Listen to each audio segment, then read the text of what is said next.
Hello, welcome to my channel. അപ്പോൾ ഇന്ന് എന്താ പുളി കറി വെക്കുന്നൊരു വീഡിയോ എടുക്കാൻ വിചാരിച്ച്. ഇരുമ്പിപ്പുളി എന്ന് പറയും നമ്മൾ ചിലർ വിരുമ്പി എന്നറിയും.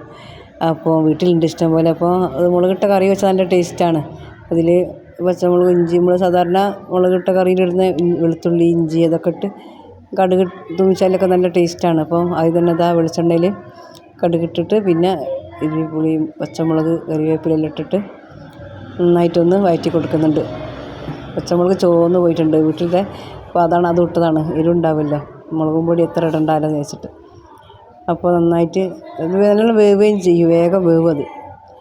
പിന്നെ അച്ചാറും തേങ്ങ അരച്ച കറിയൊക്കെ ഇടാം ഇതിനെ കൊണ്ട്. അപ്പോൾ നല്ല ടേസ്റ്റാണ്. അപ്പോൾ ഡെയിലി എന്തെങ്കിലും ഒരു വീഡിയോ ഒക്കെ ഇടണമല്ലോ. അപ്പം ജോലിക്ക് പോകുന്ന തിരക്കായതുകൊണ്ട് എല്ലാ അതും ഇടാൻ നേരം ഉണ്ടാവില്ല. അപ്പോൾ ചിലപ്പം ട്രാവലിങ്ങിൻ്റെ ഇടും, അല്ലെങ്കിൽ കറികളോ എന്തെങ്കിലും പലഹാരത്തിനൊക്കെ ഇടുന്നതാണ്. ബിഗിനേഴ്സ് ആയതുകൊണ്ട് നമുക്ക് എന്ത് കണ്ടൻറ്റ് ചെയ്യണം എന്നുള്ളത് കൺഫ്യൂഷൻ ഉണ്ടാവും. അപ്പം ഇതാ മുളകും പൊടിയും മഞ്ഞൾ ഒക്കെ ഇട്ടിട്ട് ചുടുവെള്ളം ഒഴിച്ച് കൊടുത്താണ്. അപ്പോൾ അതൊക്കെ ഒന്നും വീഡിയോ എടുത്തിട്ടില്ല. അപ്പം പെട്ടെന്ന് ആവുന്ന കറിയാണല്ലോ, എല്ലാവർക്കും ട്രൈ ചെയ്യും വീട്ടിലുണ്ടെങ്കിൽ. നല്ല ടേസ്റ്റാണ് കറി വെച്ചാൽ. ഇതാ നന്നായിട്ട് തിളച്ചിക്ക്. അപ്പോൾ ഉച്ചക്ക് ചോറിൻ്റെ കൂട്ടം നല്ല ടേസ്റ്റാണ്. രാവിലെ തന്നെ വീഡിയോ എടുക്കണം എന്നിങ്ങനെ വിചാരിക്കുന്നുണ്ട്. അപ്പോൾ എല്ലാവരും കണ്ടിട്ട് ലൈക്ക് ചെയ്യുക, ഷെയർ ചെയ്യുക, സബ്സ്ക്രൈബ് ചെയ്യുക.